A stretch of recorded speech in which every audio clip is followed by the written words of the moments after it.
செரிமானமாகாத உணவு, காற்று இதெல்லாம் சேர்ந்து வயிறு பெருசாகவே இருக்கும். இந்த மாதிரியான ஒரு சூழ்நிலை தான் அப்படின்னு நல்லா தெரிஞ்சதுன்னா நீங்க சொல்ற அந்த பக்குவத்தை பயன்படுத்த என்ன பண்ணணும், 10 பல் பூண்டு வரைக்கும் நம்ம எடுத்துக்கலாம். 5லேருந்து 10 பல் பூண்டு வரைக்கும் கொஞ்சம் லேசா ஒரு கல் உப்பை பொடி பண்ணி உள்ள போட்டுட்டு நல்லெண்ணெயில வதக்கிட்டு தேவைன்னா கொஞ்சம் மிளகுத்தூளும் தூவிக்கலாம். அதுக்கு மேல தூவிட்டு அப்படியே வச்சிருந்துட்டு கேஸ் குறையிற வரைக்கும் ஒரு பல்லா கடிச்சு கடிச்சு சாப்பிட்டு கொஞ்சம் தண்ணி குடிச்சிட்டே வர வர வர அந்த காற்று தன்மை போகும். முழுமையாக அந்த வயிற்றிலிருந்து காற்று நீங்கி வயிறு சாதாரணமாக ஆகிற வரைக்கும் சாப்பிடக்கூடாது, தண்ணியை தவிர.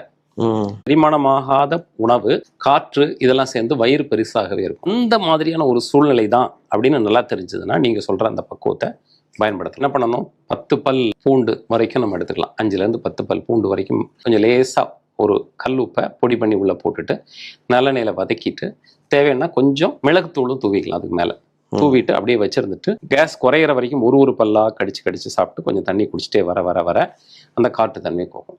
முழுமையாக அந்த வயிற்றிலிருந்து காற்று நீங்கி வயிறு சாதாரணமாக ஆகிற வரைக்கும் சாப்பிடக்கூடாது, தண்ணியை தவிர.